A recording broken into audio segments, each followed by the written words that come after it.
The internet has changed our lives in amazing ways, but just like in the real world, there are dangers online too.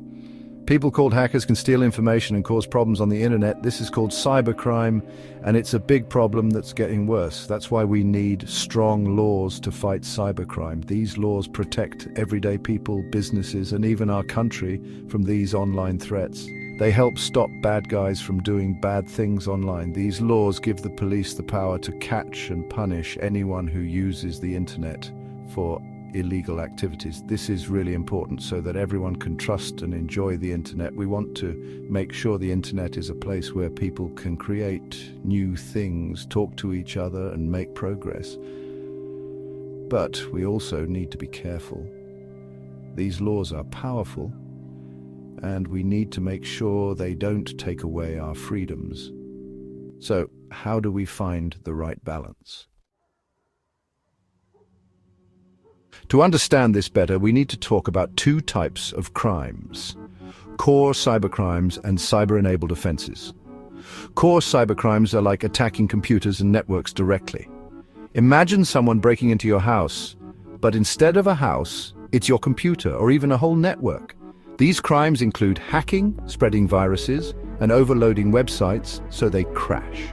Cyber-enabled offenses are regular crimes that happen to use the internet. Think of things like fraud, harassment, or hate speech. The internet is just a tool in these cases. It's like using a phone to threaten someone. The phone isn't the crime, the threat is. It's really important to know the difference between these two, because if we mix them up, we might end up with laws that are too strict and take away our freedoms. Let's talk about Dele Farotimi, a lawyer and activist from Nigeria. He was charged under Nigeria's Cybercrimes Act for things he said online about corruption in the legal system. This case has worried a lot of people who believe in free speech. They think this could be a way to silence people who are just speaking their minds. They say that what Farotimi said online, even if it was harsh, is protected by free speech.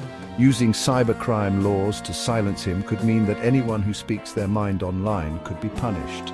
This case shows us that we need cybercrime laws that are clear and specific.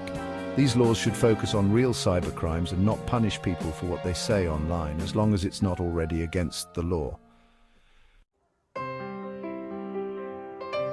So how do we find the right balance? How do we stop cybercrime without taking away our freedom of speech? First, cybercrime laws should be very clear about what is illegal online. They should focus on real cybercrimes and not punish people for things that are already covered by other laws. Second, if the government wants to limit what we say online, they need to have a really good reason. Vague and overly broad restrictions on speech are unacceptable in a free society, whether it's online or offline. Third, we need to make sure that these laws are used fairly. We need judges and people in government to make sure that these laws are not abused. The internet offers amazing possibilities, but it also comes with new challenges. We need to use technology carefully and make sure that our freedoms are protected. By creating clear and specific cybercrime laws, we can make the internet a safer place for everyone.